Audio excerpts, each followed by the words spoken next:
5 years ago, every team, 10 years ago, every hockey team had an enforcer, He was right? on the championship teams. He had to have a special stick. And there was one game With a sharpened point. No, it was a much longer stick, and there was one game so he could never stab took you shots. And then there was one game where he took 2 shots and broke his stick, both shot attempts, and they didn't have another stick for him. That's crazy.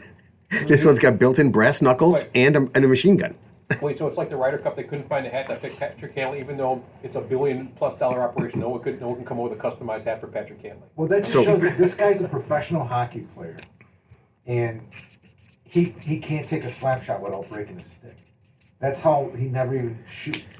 Well, I think if you're an enforcer, 2 broken sticks, and then if you're just a fighter, I mean, they probably discourage you from shooting, right? Right. Yeah, they definitely discourage you from shooting. Okay, so this is the weird part, and I know we end up talking about golf all the time, right? But we're playing golf on Sunday. It's very backed up, and the 2 guys in front of us decide that they want from the cart person comes out more like on the 5th hole, and these guys want a special drink from the cart girl, right? Now, mind you, it's very backed up, and we're right behind him. We're literally 5 feet from him, and the kid goes, "Yeah, I want a whatever." And he finds a video on TikTok, and he shows her the video. And while everyone is standing there, there's groups stacking up, there's people waiting to play golf. This guy is showing her this video, and she makes a drink from a video on TikTok on the golf course. And so I walk up to him, and I walk up to her. And these 2 guys, I'm not really worried that they were going to they didn't seem like the kind of guys that could get offended by anything. Unless you said that their dress looked weird, right? But I go, did you, and I look at the girl, I go, did they give you a video? Are you watching a video and making it a drink on the golf course? And she just looks over and she gives that face, she goes, yeah. What was the drink? I don't remember what he said. Grasshopper? I don't remember, but I was like, that takes a lot. And I was just like, I go, that takes a lot of balls. It really takes a lot of balls. In this case, it takes no balls because you figure he's a Ken doll. He doesn't have any balls. Yeah, I was so shocked at that. I really was. You making a flip picture? Yeah, no, fan. Well, I mean, as many people as we see on the golf course who obviously lack self-awareness, does anything surprise you anymore? That surprised me. Okay. With a bunch of people standing around waiting to hit, this guy decides he's going to show her a video, and this is the drink he wants. I mean, you're on a golf course. You're like, give me a vodka and soda, whatever. Yeah. Give me that, right, real quick. Listen, I saw this. Hard seltzer. Yeah, give me a beer. Yeah, you're not in a bar. Yeah. So it's just like when he says, "Here, I'll show you the video," and I'm like, "Come on!" And then I looked around. I looked around. And I went, okay. They're just trying to get me so mad that I say something and these 2 guys kick my ass, and now I'm on a video. Yeah, that's what they're trying to do. So you think that guy has a lot of balls? Did you hear about the owners of the Cleveland Browns? No, what happened recently? You didn't hear about this? No. So here, I wrote it down. So 3 days, this came from 3 days after they secured $600 million of public funding from Ohio. Yeah. Jimmy and Dee Haslam purchased a $25 million beachfront property in North Palm Beach. Yep. They secured $600 million to build their private fucking stadium Of taxpayer money. Taxpayer money, yeah. Yep. And then they went out and bought a $25 million mansion. Yeah. I mean, the I think we said this. The Royals and the Chiefs. Those 2 teams are. I think they got a combined like $2 billion in taxpayer money from Missouri. Yes. $2 billion, and then they're just using it to find other cities that want to take the team, and they're holding the team up, and they want. And now they came back and said they found another city, and they want more money from the state. And I agree 100%. I think we should cut everybody's SNAP benefits and Medicare and link card stuff just so we could help fund that. I'm on their side. Yeah, healthcare. Yeah, why help people when you can build a really great football and baseball stadium that you're going to use some days of the week? Well, they just released the budget in Cleveland too. So they're the state they're taking money from the sin tax, like alcohol and that's tobacco taxes. They're taking that money and giving it to them, a portion of it. So they're just taking all this revenue that they would normally take in and put into different allocations, and they're going to give it to the fucking billionaires that own the Browns. it's Crazy. It's insane. you know what? Every day when I hear it, it just gets weirder to me that someone doesn't do something really heinous Well, here's the thing. to show their displeasure. No, but obviously they're not doing it in a vacuum. So obviously there's a government official or officials out there obviously approving all this. So those are the people. Then you can Well, see they're some getting- of their Vote them out. Vote them out. They're- Vote them out. I mean, So on a side note, I guess they're talking about that socialist mayoral candidate in New York. I can't think of his name, but I guess he's got some really far out ideas. He just wants He to does. tax. Yeah. So I mean, he does. I mean, but they're not. A lot of the things I think he's talking about are not going to happen. But Yeah, of course. I think he's kind of going the opposite way that the Republicans are going, and he's being as ridiculous as they are, Yeah. cutting Medicare and closing down hospitals and doing all that stuff, and closing down the Department of Education, all that stuff. Yeah. He's going the other way. Yeah, but the only difference is the people he's going to piss off are the people who is the tax base in New York, who can obviously vote with their feet and just say, well, you know what, you're not going to get our taxes, so we'll just move. Do you know who the other candidate? You know who the other guy is that they're talking about? That they're saying that the only person that can beat him is Como? Curtis Sliwa, the the former Guardian- head of the Angel. Guardian He's still Angels. around? Wow, Yeah, that guy's still around. I just saw it today. They're literally saying that the only guy that can beat For New York. from New York that can beat that kid, the young Democrat guy, is Curtis Sliwa, former head of the Guardian Angels. Yeah. And I He's been honestly, around since the 80s, man. He's been yeah, around forever. you know what? If I remember right, I remember the Guardian Angels, but I think he got a little goofy. Yeah, he did. Something Yeah, happened. he got a little goofy, it was, and it was like a vigilante type thing because that's what they were. Yeah, he Because started- They weren't like the yeah. police department. They weren't law enforcement. They were just. They had remember that the red berets or Yeah. something, and they would just go around. And, yeah. Well, actually, And at they first kinda they were helping, and then I think they got a little did. they got a little They racy. pulled a Charles Bronson. Yeah. I think they started targeting like just certain types of people, and it got pretty ugly. Okay. Quick update. One of the things we didn't get to when we were talking Ouija board last week with John Kozik is that there were about 10 years ago there were jurors on a case that used a Ouija board to come up with the verdict of guilty in a criminal case. I think that's grounds for appeal, but okay. Yeah. The Ouija board instructed the two people. That's weird, right? Two people in two jurors would agree to this. So that just shows you a jury of your peers. But yeah, they came up and they did the Ouija board and said vote guilty tomorrow. And the guilty guy or the guy doing it, the guy on trial was Stephen Young. And the other thing that they said happened was that the Ouija board told him Stephen Young done it. Say goodbye. Very specific. Yes. Oh yeah. Say goodbye. Yeah. Say goodbye. Yeah. Was Steve Young the quarterback of the 49ers or the Steve Young who's the defendant? That's Different, you gotta be specific. different Steve Young. And then here's what I didn't realize: there's a whole bunch of authors have written or used a Ouija board. Sylvia Plath, James Merrill, W.B. Yeats. Yeah, it's pretty wild. But is it any different than an author using LSD to kind of open up their imagination? I mean, it's obviously metaphysical, but it's just. But I guess even LSD is more real than that, right? Because you take LSD and you expand your horizons and you become more creative under the, once you're under the influence of some psychedelic drug. So the Ouija board is original AI. Yeah. Well, here, Ted, in that I read today that today or yesterday that Stephen King wrote Dreamcatchers. You ever? I read the book. I know there was a movie. I didn't particularly love the movie, but he wrote that when he had been hit by a car, and that he was literally he wrote it out longhand. He was literally on. He was basically addicted to painkillers the entire time he wrote it. He was in bad shape when he got Yeah. He was walking his dog on the road. The guy- Yeah. But I've got a lot of creative stuff that I've unfortunately never written down once I've had a couple of edibles and so. It's because you can't write, Yeah, exactly.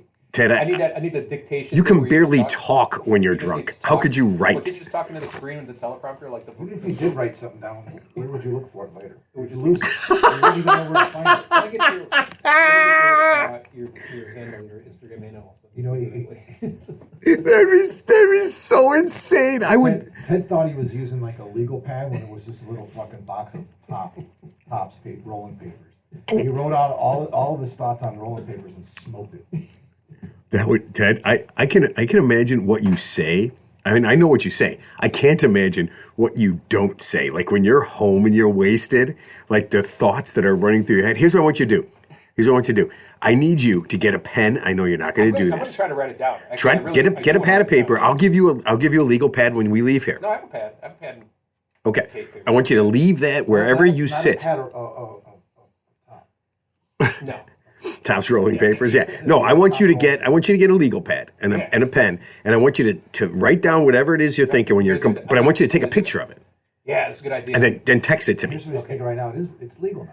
It's written on legal paper. It's legal now. The Purge. Wrote it down on a legal pad. It can I happen. mean, Top, but what? top, But, weed's legal now. I'm not talking about like having like a best-selling book or movie, but just to think about something that's hasn't been done before.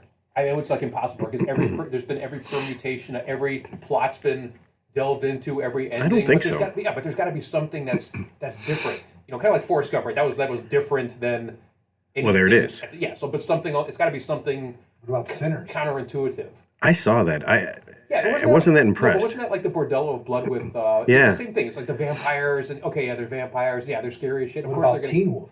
That was pretty original. Yeah, different. No, you know what? He's right. All the werewolves have been adults. monsters? When you threw a child in there, okay, I got it. Here's the best horror movie ever. You just have this. I'm not talking bloody, horrifying blood and guts. You have like 2 8-year-olds that are turned into werewolves or vampires, bloodthirsty, and they just go around murdering. Just 8-year-olds murdering everyone. People would be up in arms to see children just wiping people out. That'd be awesome. We already have that. We already have child soldiers in like the Sudan. You know, but- you ever see the movie The Beast of No Nations? It's No. all about child soldiers who go around the villages. You know, they're obviously trained by the local. Do they show them warriors. killing people? I mean, obviously that's what they do. You know, I think they exist in Southeast Asia. They're child soldiers. Yeah, they're like 10, 12 years old, and they're walking around with AR-47s. You know, so that already exists. I think you're just throwing letters and numbers together now. I don't know if that makes sense. Well, It's a Russian-made Soviet, right? what did Pete say? Pete said he went to Taste of Park Ridge, which is a pretty high-end, by us, a pretty high-end suburb. It's small. It's a high-end affair. Yeah, it's a very small Very suburb, important people. but it's a very high-end area, Yes. like millions. He said that they had security guys with AR-15s all around there. Really? Yeah, and they had a guy on a roof, one of the roofs of a one of the sniper? buildings. Yeah, Oh, right. yeah. For the entire time, they had 4 guys up on there, in all directions. Obviously, it's not for the residents of Park Ridge. It's for the potential outsiders that might invite themselves to the Taste of Park So Ridge. non-wealthy white people that might show up to Taste of Park Ridge and cause trouble. No, just Well, wealthy white people from the I think everyone's on high alert after what happened in Highland Park. Yeah, the July 4th Yeah. shooting, yes. Yeah, So those communities that have the funding and the money and the where and to jump ahead of it. yeah. Yeah. Well, plus it does create a sense of safety. I mean, I guess when you see, you figure, it's like, I don't know if it's Yeah. private security, but you go walk in there. Walk around and see a bunch of guys with guns. It makes me feel NASCAR, safe. I went to NASCAR and there was none of that. I didn't see one person with an AR-4. Really? Yeah. You probably just Huge- didn't see it. No, there's a huge police presence, but I didn't see any. I know, that's what I said. I said automatic weapons. He said automatic weapons, and he said a Yeah. lot of them. I didn't see. I mean, normally you do, but I don't know. Maybe I don't know. Maybe I did.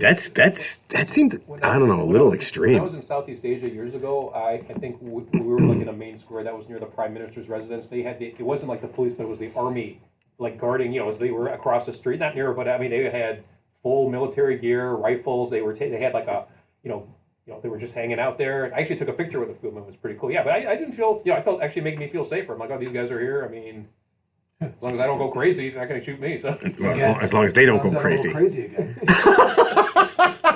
as long as you obey the norms and customs of the guest country that you're in. As long as they can't see your legal pad, Ted, and know what you wrote down and you don't say it out loud, I think you're very, very As long, safe. Probably didn't speak English. as long as I don't do what I did last year, everything's fine. They have no reason to come after me again. And that's why I asked Ted, I'm like, are you ever going back? He's like, nope, can't. I mean, don't want to. I said, what? So I don't know what airport it was, like somewhere in the United States, they busted some kid. Yeah, he looked like he was 19, 20. He had $3 million worth of drugs on him. And they're pulling it out like it's wrapped in cellophane, these huge packages of whatever it is, heroin or coke. Yeah, but I'm just thinking, Wait.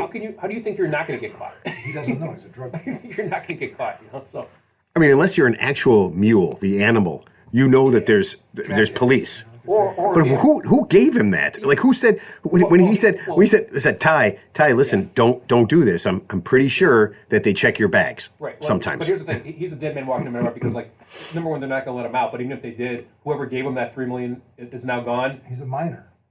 Yeah. Yeah, but it doesn't matter. So they'll only shoot him twice instead of 4 times? No, I'm saying the guy, like some guy gave him the drugs and said, whatever you do, don't just put it in your bag and walk on a plane. Yeah. And obviously he did that. And now they're like, you owe me $3 million. You know that, right? Or $3 million worth of coke. You need to put that up your ass. $3 million worth of coke would be a lot of ass. Bag of balloons. You need Kim Kardashian's ass for that. That's for sure. If whoever gave him the $3 million worth of drugs, couldn't they afford to rent him a car from Enterprise Rent-A-Car at $75 a day and circumvent all airport security, which you have to know? Drive from Thailand here? Which you have. I think it was in the United States. It was somewhere in the U.S. So he just drove from like Chicago. He just tried to fly from like Chicago to San Diego. No, I think he tried to fly from Chicago to Indianapolis. Or I don't know. You should just borrow your Cadillac and drive to Bulgaria. We tried to do that once. Well, the idea. You did try the Bulgaria, didn't you? Yeah. But isn't it like guarantee you're going to get caught? I mean, like taking drugs to the airport in any capacity, unless it's up your butt or something in a balloon. I don't even think up your butt is it. Yeah. I mean, couldn't you walk through one of those radar? They could just make you walk through one of those radar things, right? Oh yeah, well, I think. Or give you a cup of coffee, and the next thing you know, sir, just drink this cup of coffee. Well, go take a shit. I guess you put it in your golf bag, right? That's what you don't see the check, right? You should have pretended he was a golfer, right? You think they don't check our golf bags for drugs? Well, they don't check ours. Not ours, yeah. Well, no, we went to that really. I think we said this. We went to that really kind of. It was like Hooters or like Tilted Kilt, like times 15 when we were in Tucson, where it was really the girls were dressed. Zips. No. Remember the place in Tucson with Stan with all the girls, the Spanish girls. When they were Loco. Yeah, they were in like negligees and thongs. And every guy there was definitely a convicted felon, and definitely had a knife or a gun on. Well, they couldn't have a gun because we got frisked. Yeah. Well, we didn't get frisked, we didn't get frisked. Yeah, but I thought it was funny when we didn't get frisked. The guys like, and they're like, oh, and they're about to check us. Guys with guns, I remember off-duty cops. Yeah, off-duty cops. Said, you guys should leave here by like 4 p.m. Yeah, I think he said before it gets dark. He goes, we'll be leaving. Yeah. Like, is it right turn into a vampire? It's kind of, you know what? Not exactly. You always wonder how white you are or how white you look to other people, right? Like I think, maybe I'm a little badass, maybe I'm a little cool, maybe I could get away with something. At that point, I realized I am as white as any human being ever. What were you doing? Smacking your lips after drinking that? It tastes really good. No, we're dressed as. Did you see him? We're dressed as golfers. I thought you were gonna eat your upper lip. What the fuck are you doing? We're dressed as golfers, and we're the most harmless looking people. But then you walk in there, everyone's got like teardrop tattoos. Someone who looks like they just got out of San Quentin. But Teddy, you can be dressed in a golfing outfit and still be at least badass enough for a cop or a guy with a gun to check you for weapons, not just to laugh and go, "Hey, you guys better get out of here before it gets dark," or what you guys are. You guys look like a bunch of victims. I don't want to be a victim. I want to have at least a touch of badassery, but I realize I don't at all. No, I don't want to be the guy in the Tucson blotter the next day saying 3 idiot tourists who play terrible golf were found stabbed in the parking lot. Speak for yourself, sir. Speak for yourself. Because they looked at somebody the wrong way.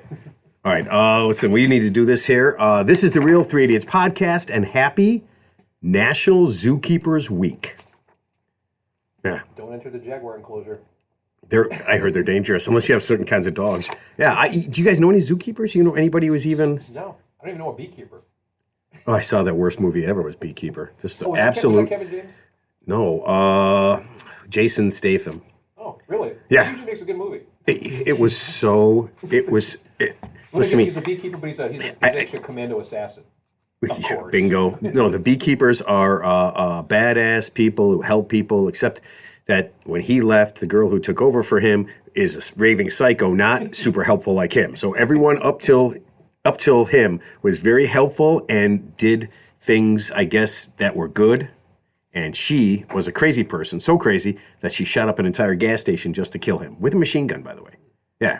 So. Well, it is a movie. So. Yeah, but I mean, it's just so weird. It's the when you hear the thing like beekeepers are supposed to be this kind of person, she's literally the exact opposite. So it doesn't even make any sense. The movie just doesn't make sense. Steven Seagal Under Siege? He was the cook on the ship, and everyone was making fun of him. Oh, he's just the cook, and then it turns out he's obviously systematically took out all the Yeah, highly but- trained commandos. There was a really good movie about a beekeeper called Yuli's Gold with Peter Fonda. Oh, Remember I heard of that movie, yeah. I think it won an Academy Award or something. Oh, Yeah, there's a this beekeeper, I here. didn't know that, yeah. Okay, take that movie and now do the exact opposite. Yeah, terrible, terrible movie.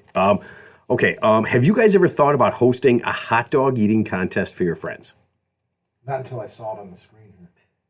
You can see it. No, but it was up earlier before the show started. Oh, okay. I didn't know you were going to talk about. Oh, okay.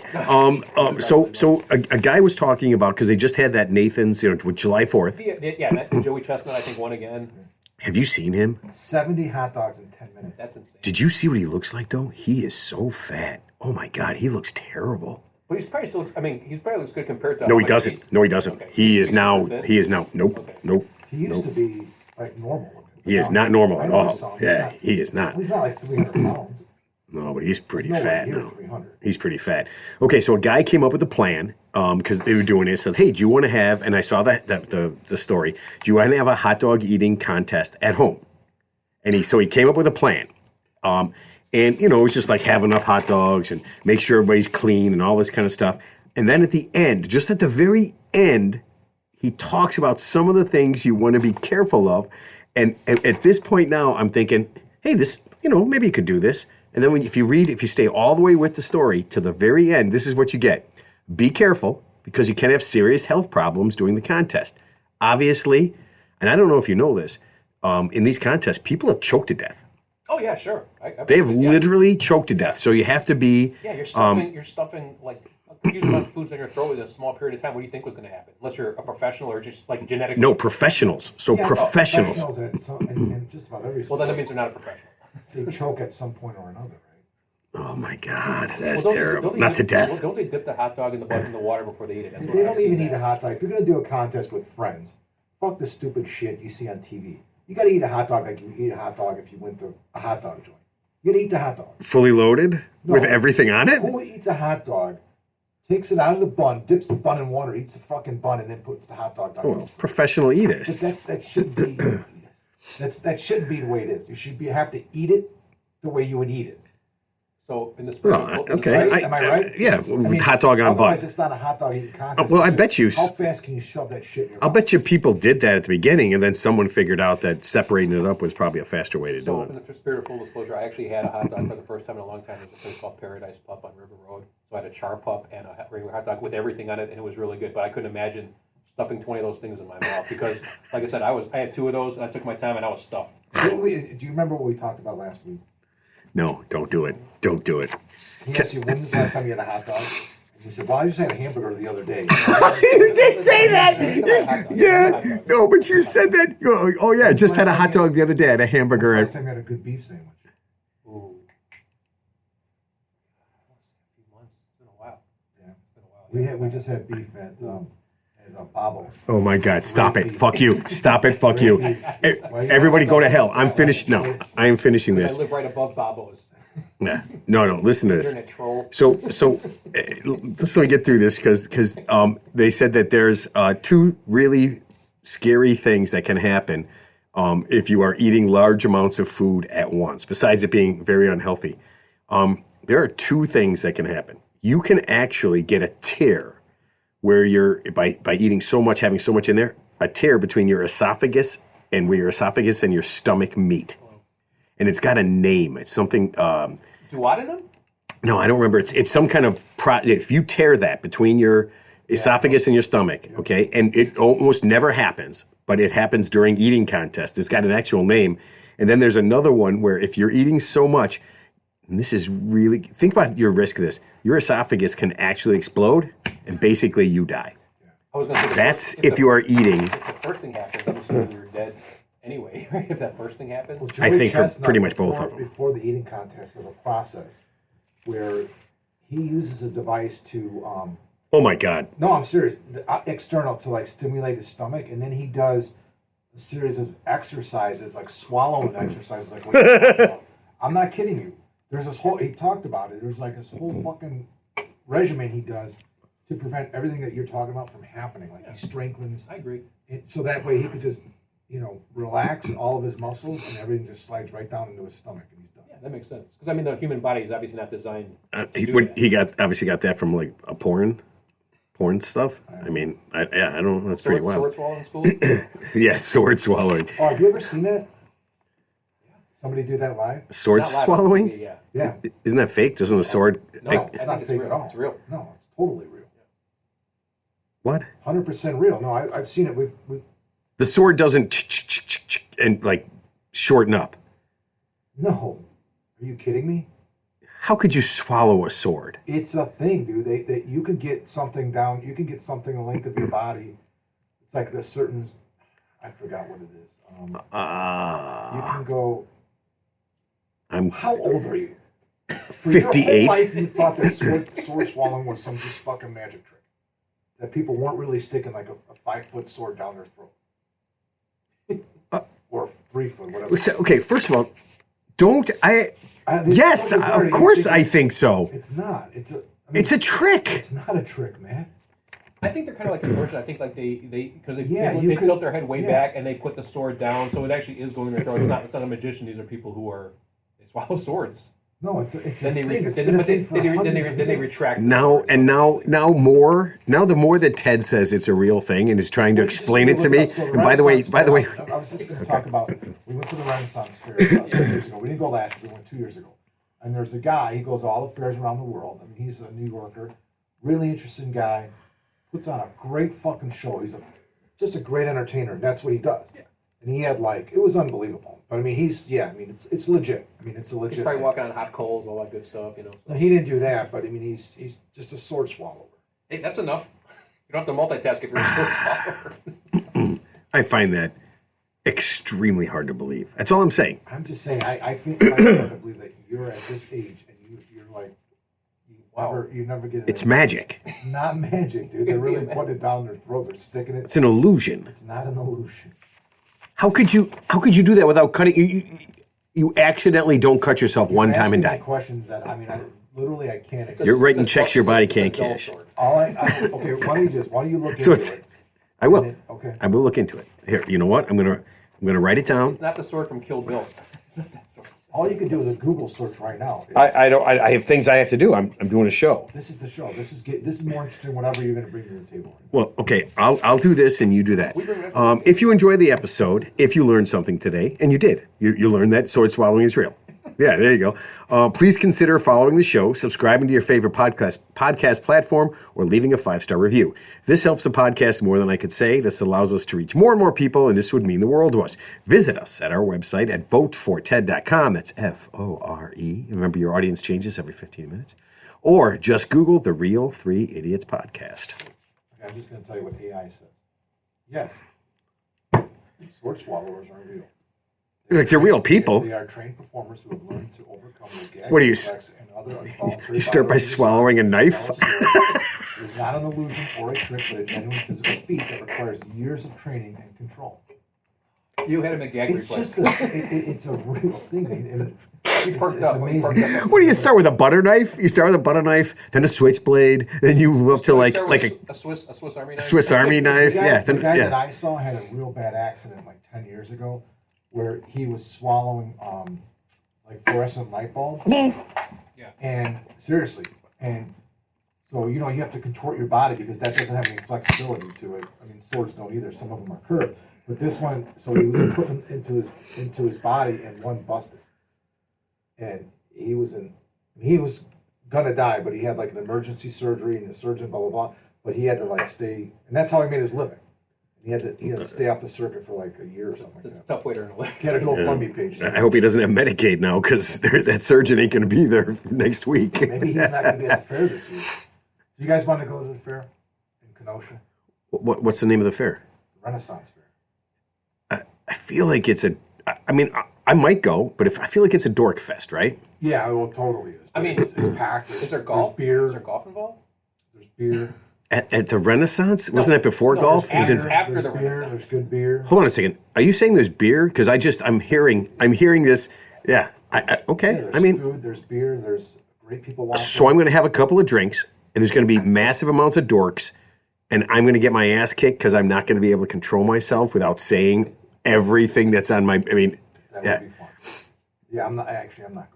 That'd be the worst. I would just be walking by saying all sorts of shit. It's impossible for me not to say things. Yeah, you're right. Yeah. But okay, I'm in. I can't be in? Okay. Do you have a song for Ted's Tips? Yeah.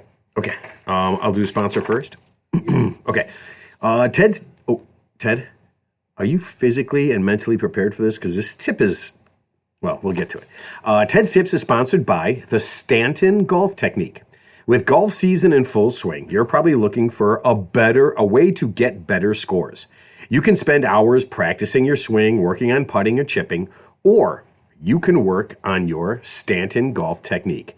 At SGT, we teach you how to have better scores without practice, hard work, and the frustration of playing well. The Stanton Technique focuses on getting to your ball first and saying your score last. These two basic fundamentals will have you scoring better than you ever have. Don't let physical limitations, lack of talent, or a conscience keep you from your best golf season ever. Go to thestantongolftechnique.com today, and you will be writing down your best scores tomorrow. I'm sorry, did you mention hitting other people's balls?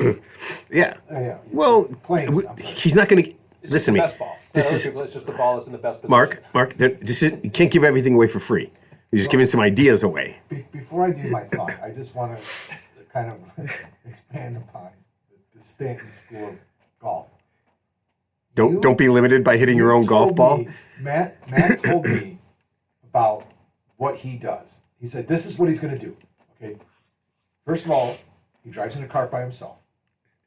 And then you get to the tee box, and everybody tees off. And the second to last person is finished teeing off, before the ball hits the ground, Stanton floors his golf cart, and he's fucking gone. Is it a pattern? Oh, yeah. Stop interrupting me. It's a pattern. So he does it every time. That's what a fucking pattern is. Forget it. So, wait, does he do this continuously? No, I didn't realize he does it. I don't pay attention to him. I haven't played with him in a while, so I didn't realize he does it every time. Because obviously, if he does it every single time, that means it's a pattern. It's a fucking pattern. Go ahead, Ted. You No, I'm done. I'm done. Oh my god, it's so I can't do it. Oh shit. Oh man. I can't attest to some of it. Hold on. Okay, Mark. Can you sing your song, please? Because I am going to turn off my mic because I'm not going to be able. Oh. I don't understand what's so funny. Actually, It's just. Is it? So he does it every time, like a pattern. So it's just. Okay, I'm sorry. This is. I'm not reading his biography. I don't know. I played with him a few times. I don't recall him doing. Like I said, I don't pay attention to him enough to know Well, if that. you would have shut your trap for 2 minutes, I would have told you. I'm done talking now. No, I want to hear this story, please. No, I'm sorry. I apologize. Apology accepted. We're going to move on. Okay. Oh, sing Ted's song. Here's what I want you to do. I want you to repeat after me Okay. in the same tone after the first two lines. Got it. You ready? Come and tip on our show. Come and tip on our show. We've been waiting for Ted. We've been waiting for Ted. Where the tips are his and his and his. Three idiots too. Ted likes to drink on our show. Likes to drink on our show. That's nothing new. Nothing new. He's a likable guy that never saves face. Three idiots too. Oh man, the theme from Three's Company. Yeah. You know what theme I heard the other day? The Jeffersons. Moving on up. That's a really soulful theme. It doesn't get wheezy and George Jefferson dancing, and it's funny. Like the Caucasian people in that show. It's funny because it was like a show that's ahead of its time. Oh god. The main characters. I don't know what to do right now. And then I can't. Who's the people that live next door? They were that stuffy couple. They were the white couple that lived next door, but they were kind of like the second class. The whiteys? I don't know what you're talking about. What's their name? I It don't wasn't a white couple. It was a mixed couple. British. Oh, that's right. It was a. Lenny Kravitz's mom. But the white guy who was the husband, he was like the punching bag, right? He was like because he was he didn't.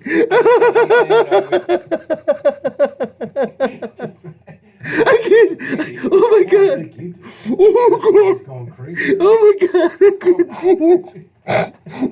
To hear Ted describe the Jeffersons is unlike anything else. It's pretty powerful, like, It was a spin-off from All in the Family.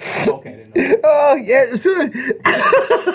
George Jefferson, he owned a cleaner. Everybody knows everything about the Jeffersons. No, people don't. It's a People don't. I've seen every episode of Jeffersons. Oh my God. But the, Ted- no, the new generation. Ted. First of all, the new generation is not going to watch No. the Jeffersons or All in the Family or not even care about any of that. Just for the ringtone, they should have the Jeffersons theme as a ringtone on their phone because that would be cutting edge. You know, you think about Pabst Blue Ribbon, and they market it as like this new retro beer, even though it was like $4 a 6-pack.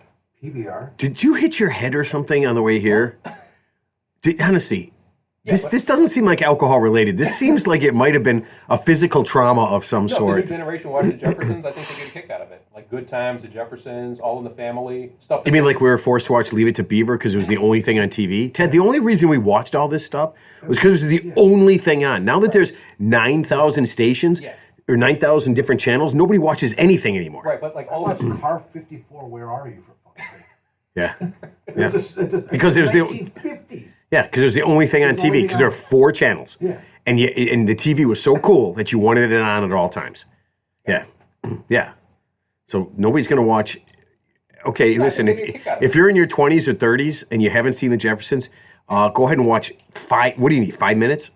5 minutes of All in the Family, 5 minutes of the Jeffersons. You got it. Yeah, You got but it. I'm saying All in the Family, they would never put a show on the air these days because of, everybody's just very sensitive and you can't have anything like that. But I'm just saying if they saw something like that. I would beg to differ. I will tell you this. What show I'm going to start from the beginning? That was one of my favorite shows when I was like, 12, 13? Married with Children. That is just, fucking split your stomach laughing. Yeah, there were some good episodes, yeah. I do remember that being pretty funny. Oh my God, dude. I remember the very first episode. Oh my God. I remember Yeah, that. So. I remember when it was. That was Oh yeah, Christina Applegate. I remember her saying wheat germ. Chicago show too. All based on it was. Yeah, it's all based. Yeah, yeah. I think he played. Didn't he? He played football in some suburb. Okay. El Bundy. Real, though. Yeah, but the concept was and that was his. But that series had a good run. It was on the air for years, right? Before they went. Yeah, I mean, it was a pretty typical, right? At the nudie bar. Yeah, Where the beer gives you gas and the Bundys kick gas. The nudie bar. yeah. I mean, it was pretty. I mean, it had everything that was pretty common, right? A dorky young son, a hot, stupid girl, right? Daughter. A pretty hot daughter, a pretty hot wife who was kind of raunchy and kind of whatever, and then Al, who was just the typical loser, right? I mean, it's just the kind of loser husband. Peggy Bennett, she meets up with her high school friend, and they're like nemesis now, and she's like, she runs in there, she's like, Peggy Bender, bring a friend that won't offend her. And she's like, Joanne, banker, don't bother to thank her. Oh, that's true. Yeah, they had the He was a friends. shoe salesman. Remember, he had all the fat women coming in. Yeah. Oh my I'm a God. size 8. So I saw something on Reddit where it's like, how come Al Bundy never tried to bang Peggy? Like there was never like an episode where he was like going after her. They had sex all the time. Okay, maybe I just don't remember. It's his wife. Why wouldn't he try to bang her? No, but it was like she was dressed. Not all the time, but he always. Yeah. She was always dressed kind of He was provocatively. always disgusted by her, though. No. She had the big, I mean, it's pretty. He wasn't interested in Peg, but sometimes he was. Yeah. All right. Are you ready for your tip? Yes. I guess I am now. Did we Okay. do the song yet? Oh, We did. Remember? Did the Stanton Remember, I thing? helped. Did we do the thing about Stanton yet? The Stanton golf technique, SGT. Yeah, so it's like an STD, but worse. Yeah, or better depending on how you do it. All right. So Ted, we've had some pretty inane tips, but this one seems. My nose is running from laughing so hard. This one's kind of serious. Okay. it is. It can be serious. Ted, I need your help. My cousin is in, and this is in quotation marks, an online relationship, and I'm pretty sure. Excuse me. I'm pretty sure she's being catfished. How do I get her to see that this is a scam? About 2 weeks ago, this guy asked her for money to come see her. He says that all his cash is tied up in overseas investments.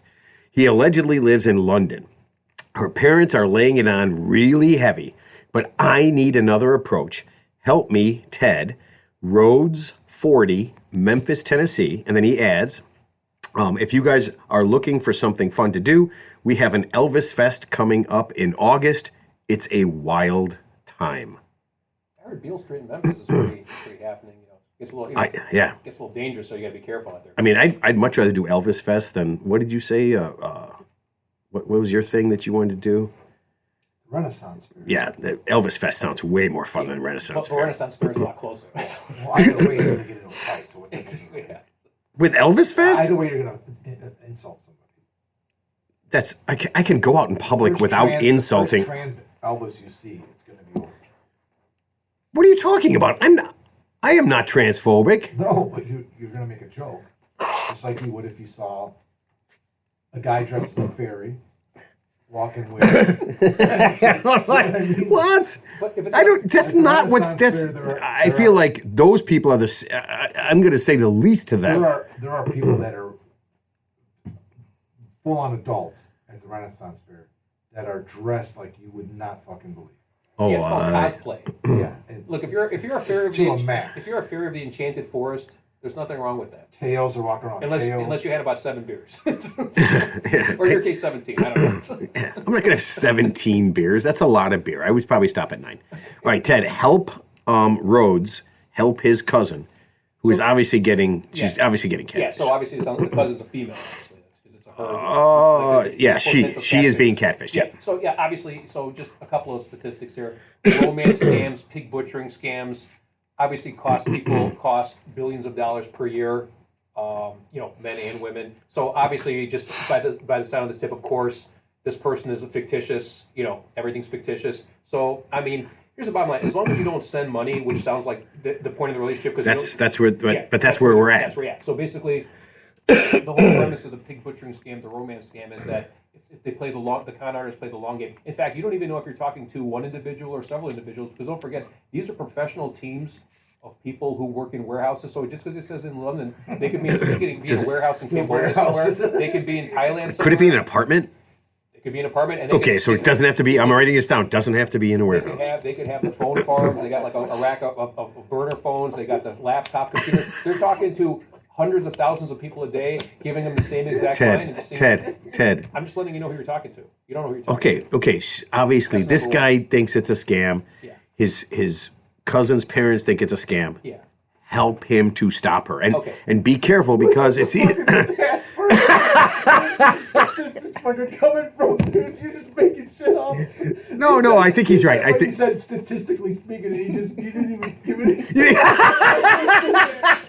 He just put out some statistics here. Blah blah blah warehouse. They're burner phones, by the way. Here, at least half the people are horses, by the way. I'm assuming this person's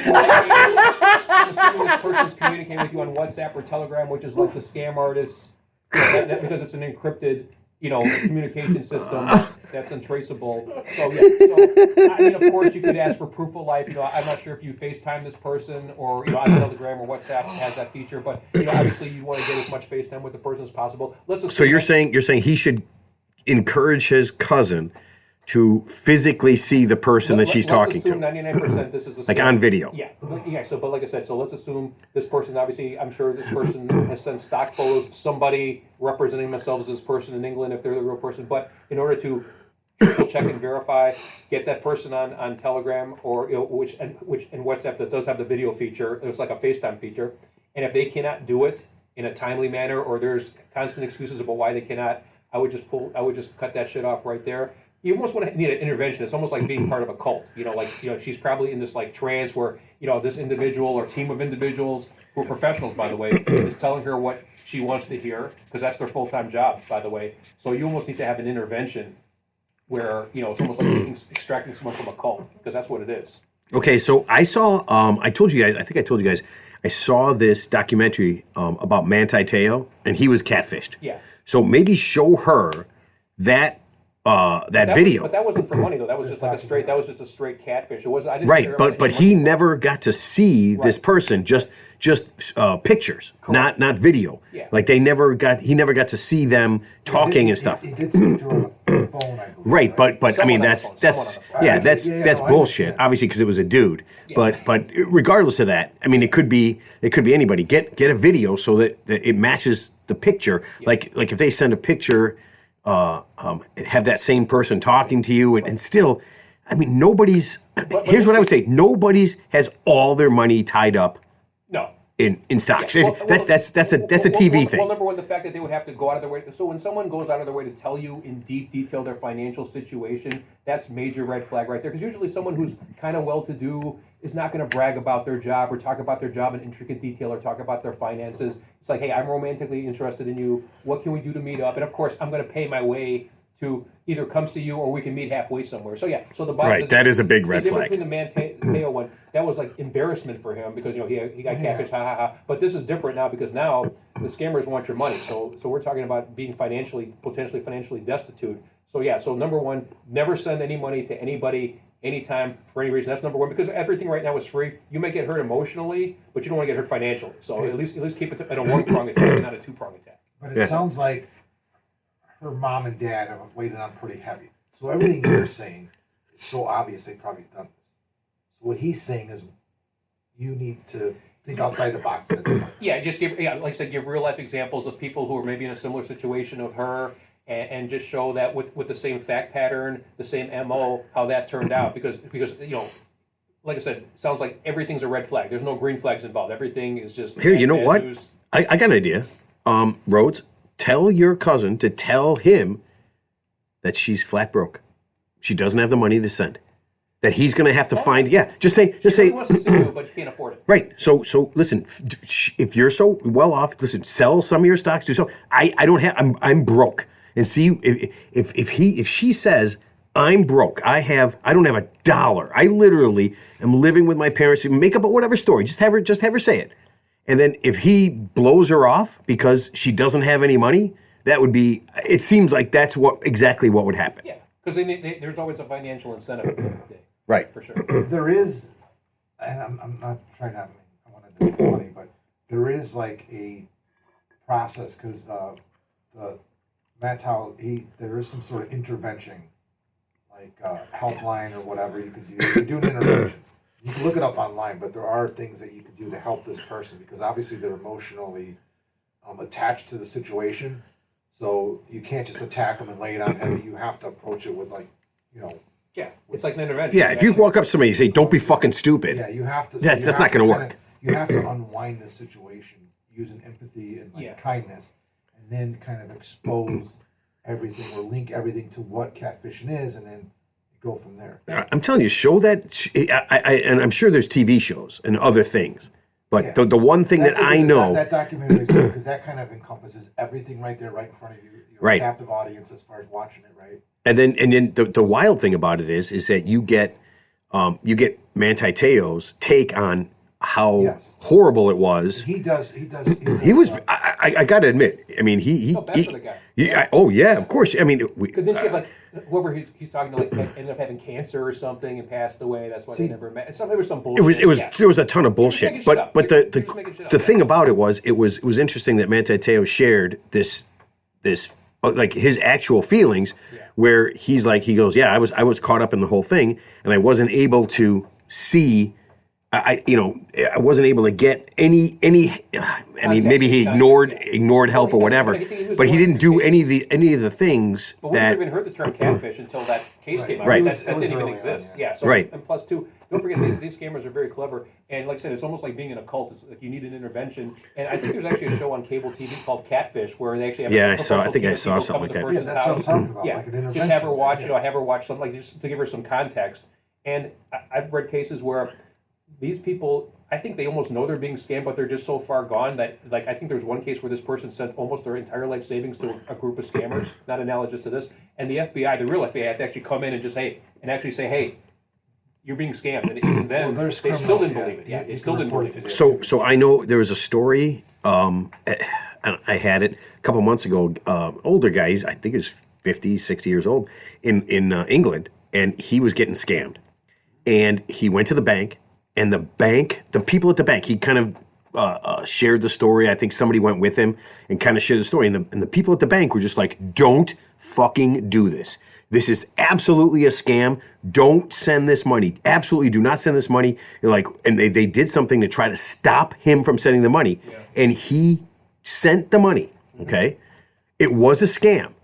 And he tried to sue the bank because they didn't do enough to stop him. They literally forced him to like do something to force them to send the money. They refused to send the money.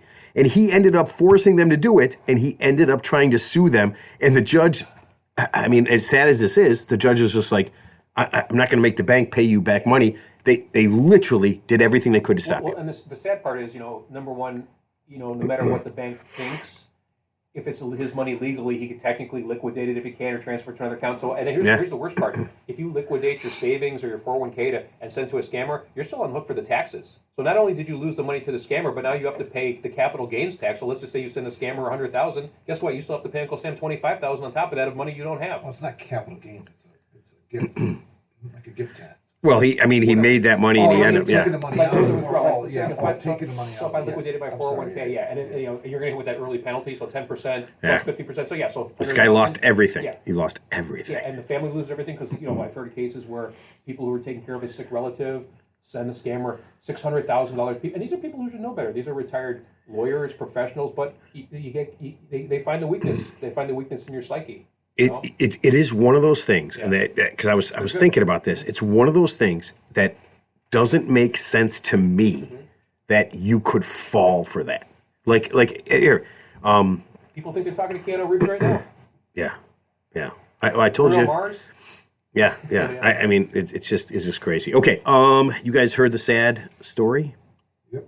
No, it's a different sad story. Pedro Pascal's stylist was let go recently. Yes. Pedro. Like a hairstylist? Nope, his dressing, like a person who dresses him, or full-time job, or just that was it was a woman's full-time job to dress him and get him, for like big events. Okay. Is he like an invalid? No, not like put his clothes on, but like pick his clothes. Yeah. Like an interior designer for clothing. Yeah, for a person. Yeah, exactly. You might say to yourself, who cares, right? Here's the reason she quit. She was receiving death threats because of the way he was dressing for red carpet events and movie premieres. It was a mutual letting go. Okay, so I had to look up, I had to do some research because, obviously this seems ridiculous. And then I saw... She's working for somebody else now. Dude, and I saw some of the things that she had him in. I don't understand how a guy this good looking would even wear this stuff. Worse than Jason Day? Worse than Jim. It was ridiculous. Could he have vetoed it? There's a full-length mirror somewhere, I'm assuming, if he's worth millions of dollars. Ted, listen, there is no way that I felt like there was probably a gun in his head to make him wear this stuff. It was ridiculous. I'm going to have to Google those images. I mean, I don't pay. I know who he looks. I know he's one of those guys. He's the it guy. He's like in every movie now. Dude, he's phenomenally good looking. He's a very handsome man. His outfits. He's in every movie. His outfits over the last couple months were absolutely. Oh my God. Yes. One, he's dressed like a pirate. I don't want to be a pirate. He's literally dressed like a pirate. Yeah. One, he's wearing a full-length red coat with black socks and shorts. Yep. Listen, I'm telling you. And listen, I don't condone death threats, but she at least needed her ass kicked. I mean, yeah. One, he's wearing looks like a smoking jacket.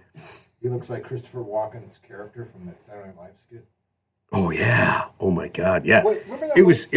Remember that one red carpet event, like Jaden Smith, Will Smith's kid was wearing like a house on his head.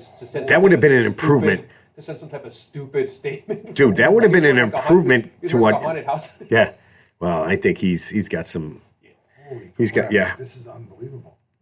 He's really poorly dressed. Yeah. So she was literally getting death threats from people because they said that what she was doing was so bad. Well, it's almost like she's sabotaging him. She's like purposely sabotaging him. Ted, if you didn't know better, you would say that she is making a handsome man look ridiculous. Says that Pedro Pascal borrows her clothes.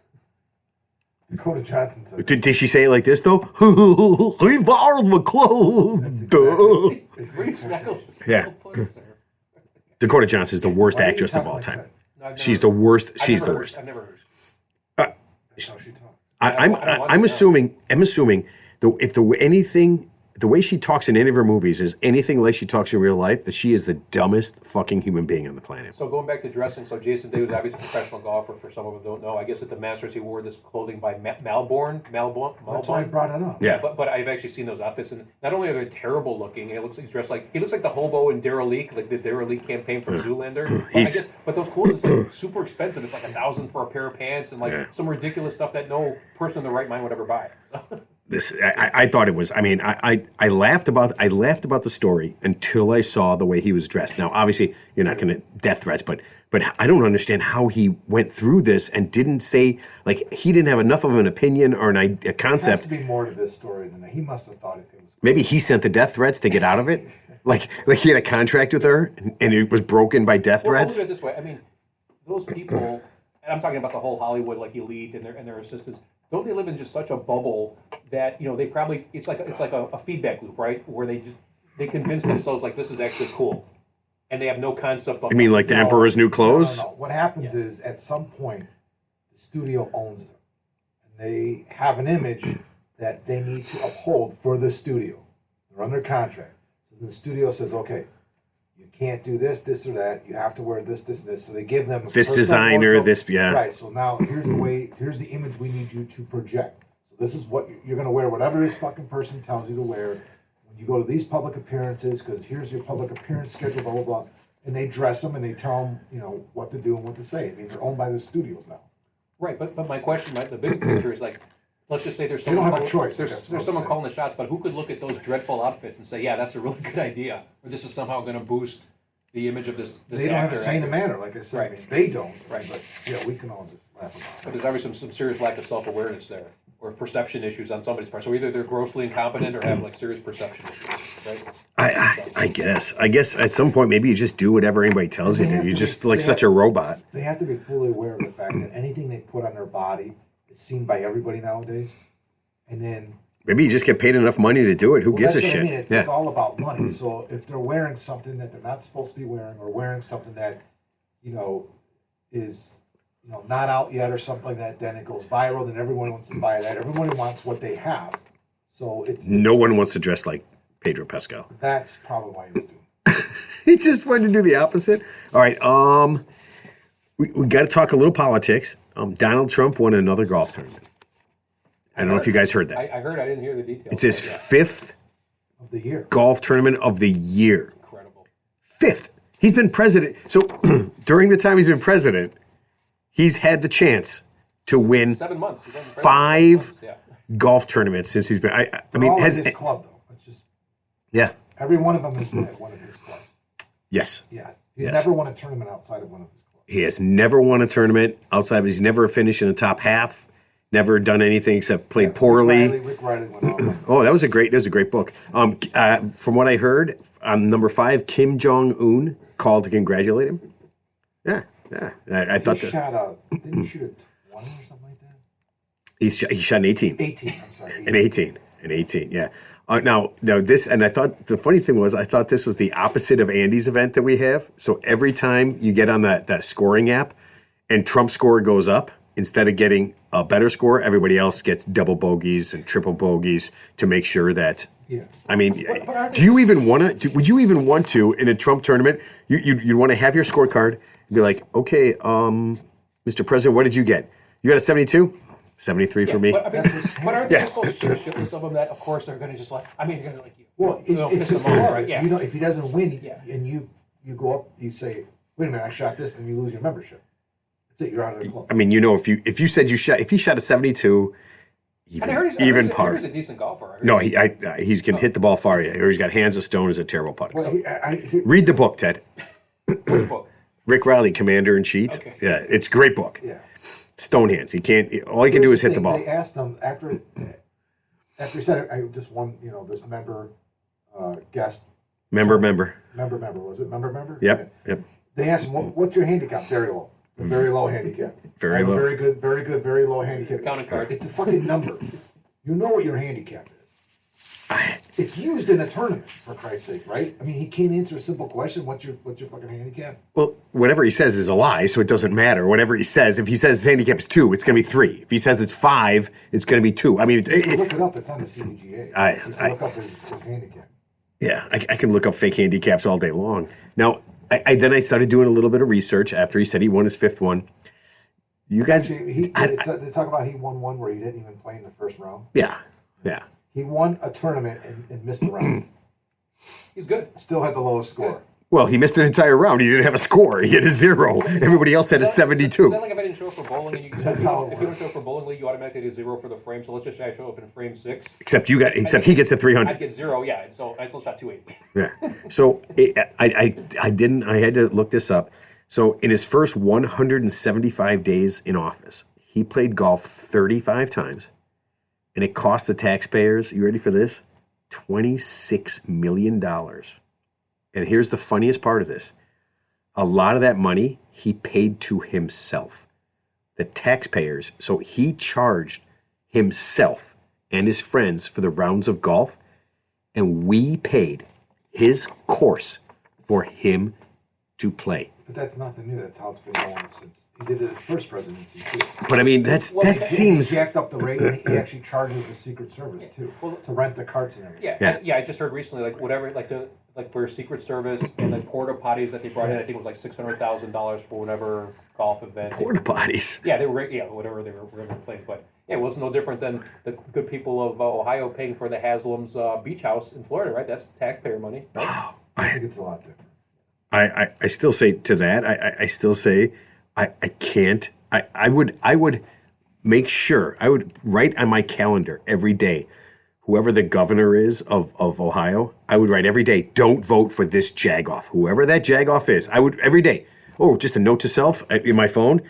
Hey, Google, remind me not to vote for that jagoff for governor. Plus, if you fund a team stadium, don't you have a say in who starts and who first? Aren't you like part owner of the team then? Shouldn't you have a say on what happens within that organization? Like you own. Don't sign Deshaun Watson. Can we go back in time? That's what they should Well, that was say. $280 million right there on the draft. You want $600 million? Fine. Here's a contract. Okay. I don't So think we're going that's to give you the how it money, but here's the rules you have to follow. Yeah, Don't want it, then don't take it. that might not Well, be here's the my way it question. works. Has there ever been a case where a professional sports team, their standard MO, threatens to pull the team from the city if they don't get taxpayer funded, and the governor or whoever is in charge said no, and that actually happened, and the city was worse for it, and couldn't instantly replace the team with another professional team? No, there's a lot of teams that have left. I mean, like the Browns left, right? Baltimore, yeah, Baltimore Ravens. The Browns left Cleveland. Why did they leave? I don't remember. I mean, why did I think they got more money someplace else. St. Louis left, right? Yeah, the Rams went to L.A. The Cardinals. Well, it was the Cardinals first, right? They went to, Yeah. and then, I mean, there's many teams that left. But wouldn't the vacuum be filled by another team? I mean, do you need the vacuum filled? Is that those 8 days or 10 days that? I mean, who gives a fuck? Yeah, the Raiders are nuts. They just went back and forth. All right, we need to do a movie mention. Your guy. All right. Got it.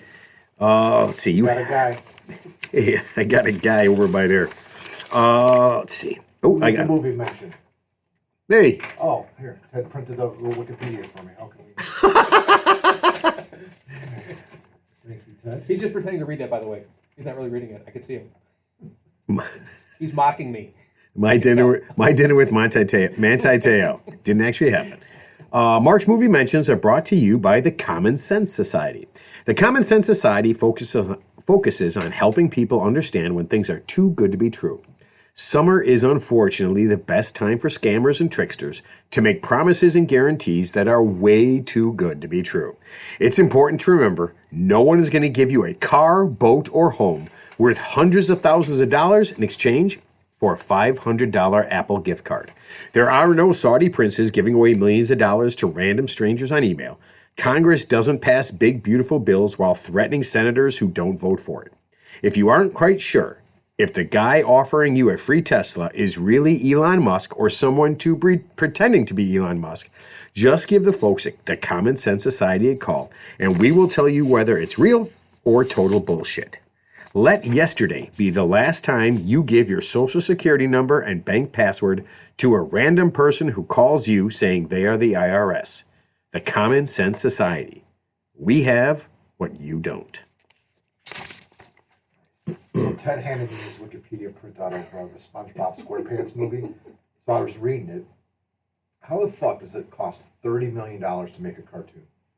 It's probably all the voices. Yeah, We talked about all those people. I know. All And those plus, people. I mean, they're not getting coloring all those markers They to get paid make different. I mean, $30 million. I mean, I'm sure it's not even. I'm sure the Cars budget and all those other ones even more, right? yeah. I think all the that. Pixar movies are probably way more than $30 million. Yeah, all that special effects stuff. But that guy, there was a guy that just won an Oscar for like best cartoon or whatever it was, and he created the entire. Did you see that? It was a big controversy. No. He did the whole cartoon using like his iPhone or something or some. How was there a controversy for that? You can't use iPhones. No, it was just that it was. Did all the people with big budgets, did they get It was mad? like an AI. It was some sort of AI platform or something. Yeah, no, I mean he was just basically he created this whole thing using like a free software, and I mean it ruffled a lot of feathers. Like it was like a zero budget or something. Why? Like that. Because It was just his time. they didn't blow through $100 But million. it's an amazing story. No, they All just the didn't figure out artwork- how to do that and then lie about it.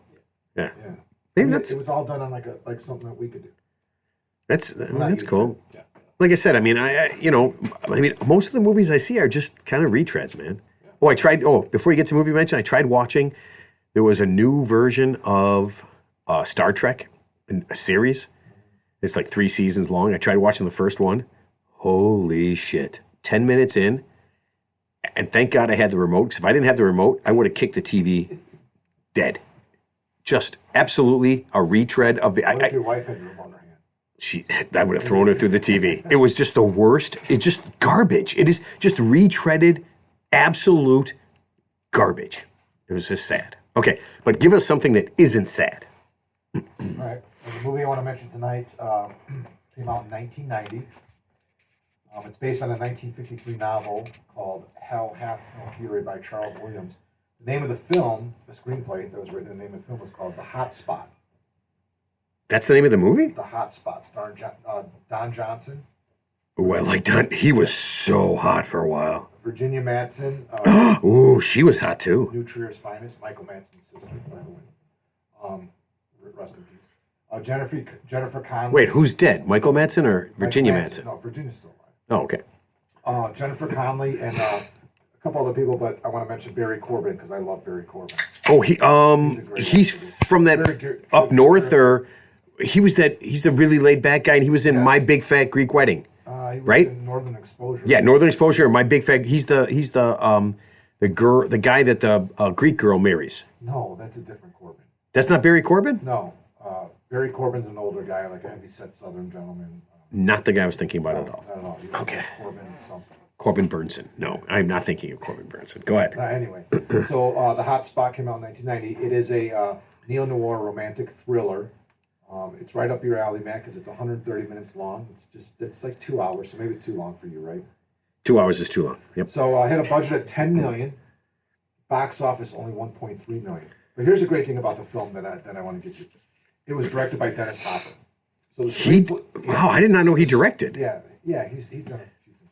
But the screenplay was written by Charles Williams, who wrote the novel that came out in 1953, and he wrote the screenplay a few years later with someone else, and then Dennis Hopper took. There's a long story behind how this developed.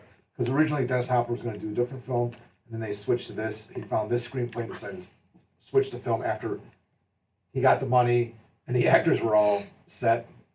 And he just switched to a different movie completely? Completely, like 3 days before filming. Yeah. Wait, hold on a second. So all these actors were going to do a different movie. Correct. And then 3 days before they start Handed filming, them a different script. So same kind of premise type, but it wasn't a neo-noir romantic thriller. It was more like a heist movie, I think. But it was science still fiction gonna- heist movie. but it was still Exactly gonna- the same It's thing. still going to be based in Texas. So it's based upon Don Johnson plays a guy named Harry Mannix. He's a drifter, and he lands in a small town in Texas and sells cars for a living, and he has an affair with the owner's wife. I'm sorry. There's a plot twist. He ends up having an affair with Jennifer Connelly, who works at the car dealership, and she's much younger. And there's also it's just here. I'll tell you what Ebert said. Ebert gave it 3 out of 4 stars, but Roger Ebert said that. Let's see. I can't remember what he said now. I wrote it down somewhere. He said, "Don't shit where you eat." No, Wait a second. I gotta pull up the page. Okay, so the guy I was thinking about is John Corbett. Yes, that's who you were thinking. That's who I was thinking about. He's the boyfriend in My Big Fat Greek Wedding, which, amazing to me, one of my favorite movies of all time. It's hard to turn off. I think I saw it once, but I gotta see it again. I don't remember it at It's all. hard to turn off. It is just such a fun, nice movie that it is physically. It's almost like what's the one with Shawshank Redemption? It's almost. I mean, and that is not a fun, nice movie, but it's almost impossible to turn It's off. like riveting. It's riveting. You just want to keep watching. Go ahead. I have no Wi-Fi, so I mean I can't even fucking look at My house Wi-Fi works. I can just tell you that right now. Yeah. Well, let's assume he says something like Let's just assume Roger Ebert said, I really, really liked it. And I gave it 9 So Ebert stars. gave it 3 stars. He said it's a superior work in the old tradition. In other words, it's kind of like got this B-movie feel to it. The way the cinematography is done in it. The acting is phenomenal. I mean, Don Johnson's fucking great, right? I mean, he He not is hard great. to look at, especially like at this at this time. And he's just a really good actor, man. He's just smooth as hell. And I'm gonna read something that Dennis Hopper said about Don Johnson during the filming of this, because it was pretty interesting. Because obviously Don Johnson was like maybe 2 years removed from Miami Vice. Mm-hmm. Oh, at the top of his Yeah, this came out in 1990. it was the peak of his acting career. Yeah, I'm waiting for this Wi-Fi. Oh, it had so many. William Sadler. Oh, I loved him. He was in. He's in that movie with what's his name? Will Smith's wife, Jada Pinkett Smith. I remember. Okay, go ahead. So Dennis Hopper gave his impression of working with Don Johnson. This is from Wikipedia. He wasn't that bad. It was about working with him, not as an actor. He wasn't that bad. There's a lot of people with him.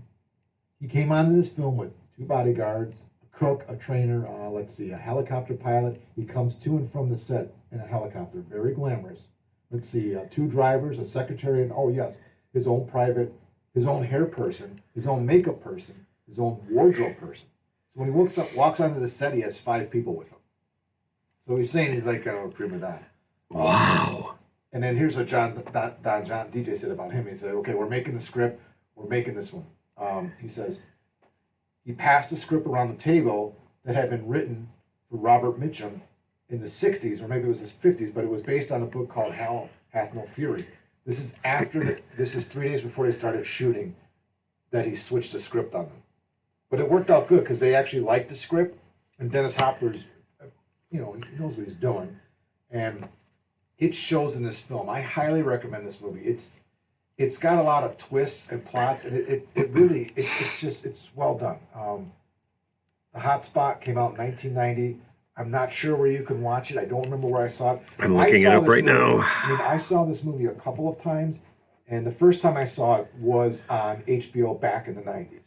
So I remember this movie being on one of the networks like HBO back in the 90s, and it was on all the time because it did not spend long in the box office. It didn't do well, in other words, even though it had a $10 million budget. I'm sure most of that money went to Dennis Hopper and Don Johnson.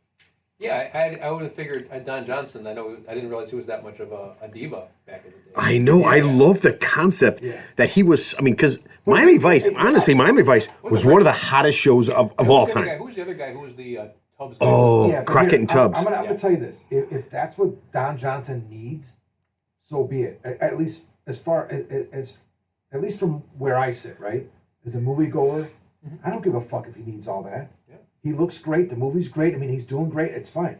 That's all bullshit that someone else has to deal with, right? Yeah. But if Don Johnson needs all that shit to put up a performance like he did in this movie and other stuff, so be it. I don't care. And I agree. It's funny. Oh, no, I just think it's funny. I think it's funny as hell, but yeah, it's somebody else's problem, right? Are you ready for this? Unfortunately, it is not available on any streaming service. YouTube. You can watch it on YouTube. It is available on YouTube. Oh, okay. So if you look, if you do a Google search, and you can find it on YouTube. The whole movie's on YouTube. Actually, Don Johnson was good in Django Unchained too. Oh, he was fantastic. Yeah. in that. Listen, Everything he's in is good, right? Like when he was the nemesis of the Tin Cup, or who was nemesis of what's his name? he is good on. You know, I forgot about that. He was great in the Django Unchained. Yeah, Django Unchained, and then Tin Cup. He was great in that Yeah, movie that's too. it. But and most recently, yeah, the Quentin Tarantino film. Yeah, Yeah, that was for sure. It was really good. Yeah, no, he has been great as a good guy, as a bad guy. I saw him in some shitty B movie where he was a cop. He was like a small town cop, Yeah.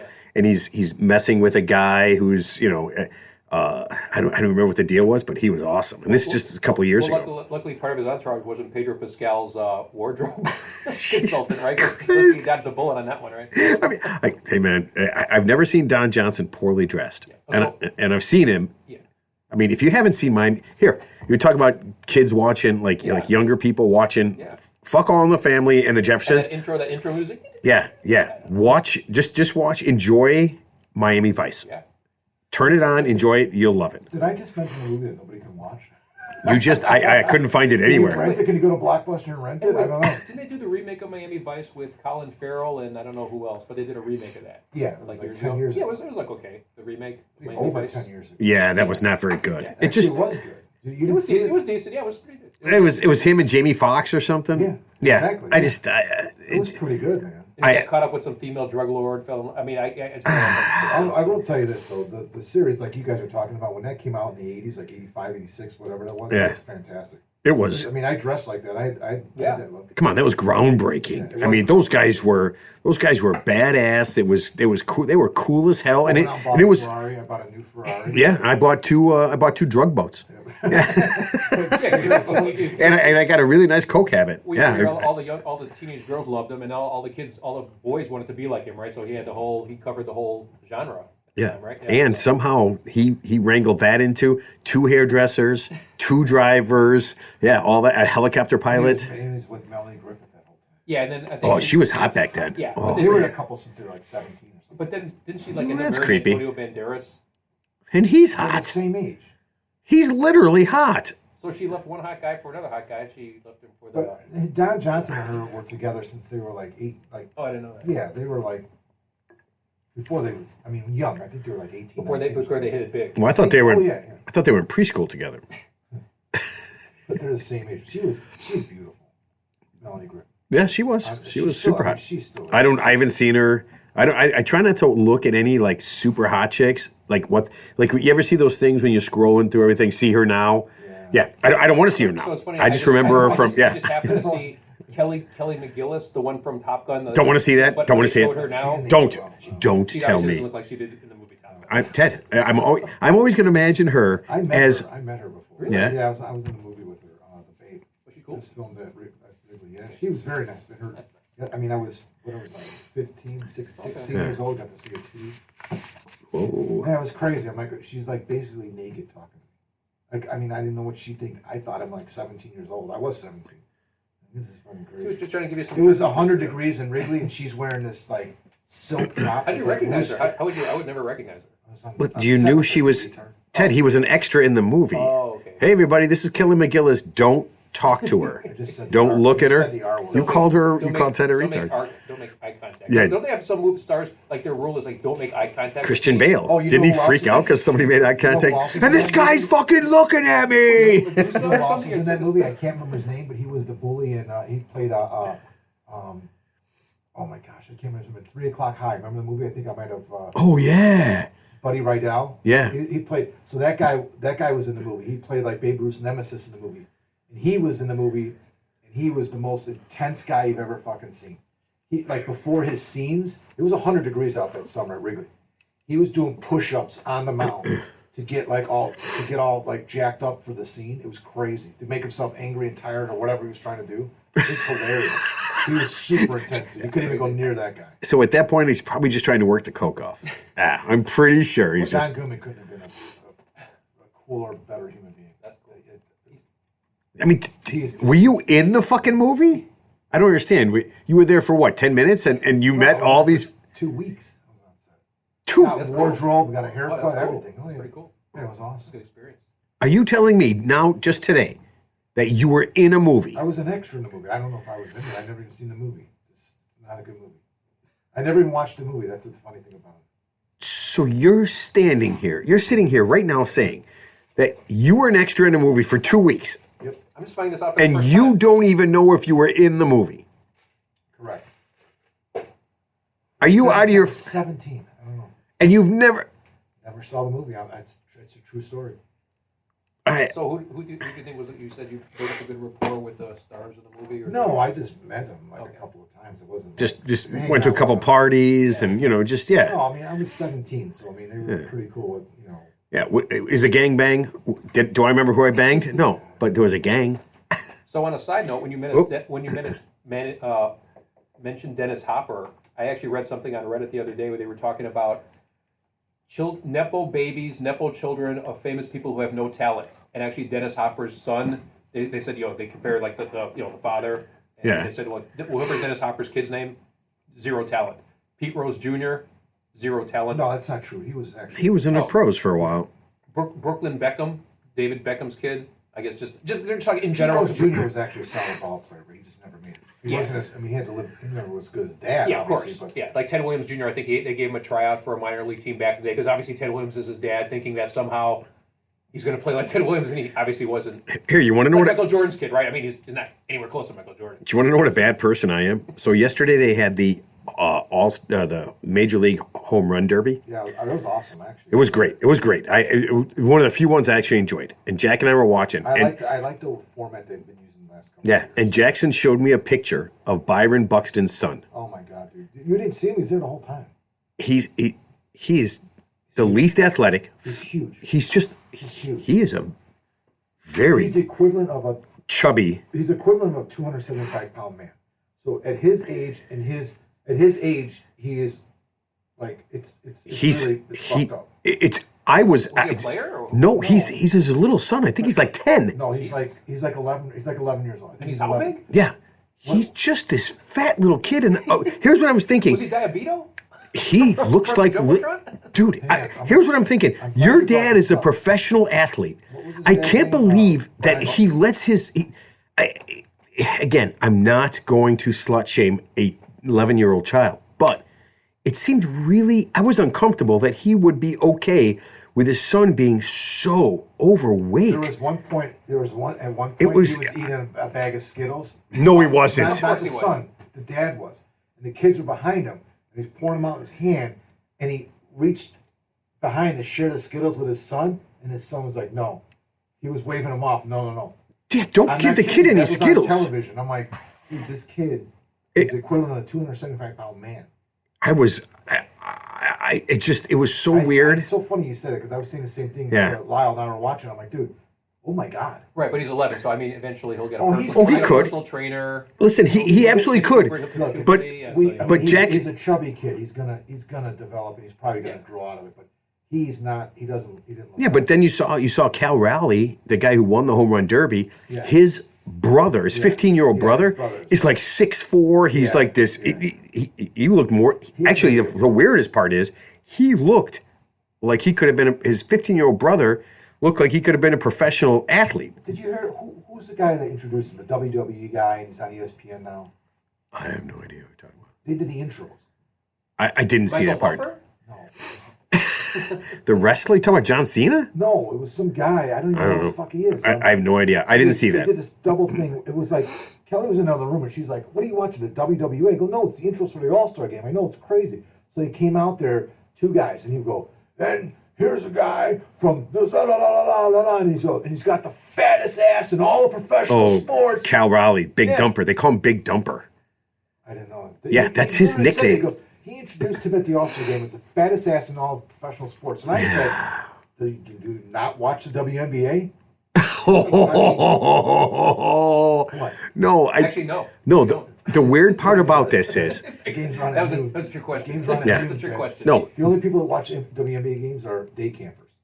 yeah, no. The really weird part about it is his nickname is because he does have a big ass. I think it's His because nickname is the Big Dumper. He takes big dumps. That's why. But they said it between the three announcers that were talking about this. They must have mentioned his ass and ass things 20, 30 fucking times. It got so ridiculous that I looked over at Jack and I'm like, you know what? It stops being funny. Yeah. It's not funny anymore. After five well, times. Number one, it's not funny when you say it the first time. It's like, all right, yeah, we can all see whatever his physical attributes are. Do we really have to celebrate it? Ha ha ha. You know? I love the fact that he's not a big fat person by any stretch of imagination. No, he's just kind of got a bigger Well, look at all the Dominican guys are 6'7", 220 pounds, right?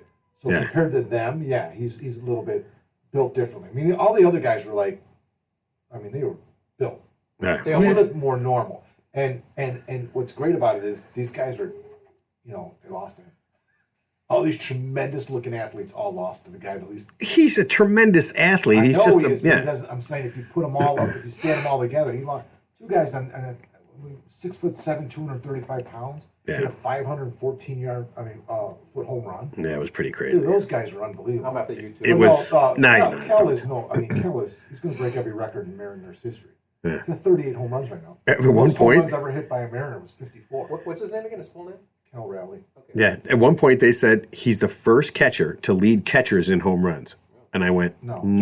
Johnny Bench. No, Piazza. I want you to think about this. Johnny He's Bench not is the the first catcher to lead catchers in home runs. Every year, a catcher leads catchers in home runs. I was like, it was the weirdest thing they He had said. the most home runs by any catcher. So Yeah. far. I don't think. Yeah, I think they meant I think they must have meant the major leagues or something. But when he said the first catcher, it's like the first. Okay, but didn't Kenny Griffey Jr. play for the Mariners? Yeah, but his he's highlight? 54. Oh. Yeah. He's 16 home runs away from breaking his record. for just a single season. Yeah, it's pretty crazy. Okay. It's pretty crazy. All right, let's put this thing to bed. Mark, I'm going to make you go first. Last thought. I apologize for mentioning a movie that I don't think anybody can watch anymore, even though it's only 35 years old. You know what? Maybe when we mention it, maybe a streaming service will jump on it. It's not Seriously. not a movie to look over the hotspot. I mean, it's very entertaining. It's not. No, I get it. I apologize for that. I'll do a better job. I hadn't realized it. And in fact, I watched this a couple of years ago. I mean, things change and go off and on. So tomorrow it could come on. I've seen it on TBS or some other, because they had commercials, right? Sure, could So have. probably, Could have easily. Anyway. All right, Teddy, last thought. Go ahead, Teddy. Rhodes from Memphis. Do your cousin a favor and pull the plug on that scammer, please. The world will be a better place tomorrow. Oh, so get on the computer. Or how about Hold on. His grandmother's name is Scammer. I will catch She's this in the and catch hospital right now. Wait, what if he got on the computer as her and was Yeah. like, fuck you, you fucking jag off, and just sent something? There you go. Or just so you know, I just unfortunately my viral load came back and the white blood samples, and unfortunately is HIV positive. But let's meet up anyway. Yeah. So Rhodes, that's the great way to do it. Jump in there. Fake or die. Yeah. Jump in there and type in some terrible stuff for her and save her. Yeah. Yeah. For her own good. And then when she hates you forever, just know you were okay. You did the right you thing. See you're a British man? Oh, you got bad teeth and you had terrible food there. Okay, yeah. I'm coming there right now. Okay, so I want you guys I want all the listeners to think about this. There was a flight where a guy went crazy, but I want you to imagine this: you're in seat 11A, in seat 11B. After about a half hour of flying, guy starts screaming, "I want to go home! I want to go home!" and strips naked. And here's my final thought: what would you do if that guy was sitting right next to you? I'm just, I just want you to think about that. If that happened to you, what would you do? All right, we've got a whole bunch of guests coming up. It's going to be, for the next month or so, we're going to be inundated with guests, and it might even get some new people in there to talk. Keep listening, keep enjoying, and we will see everybody next week.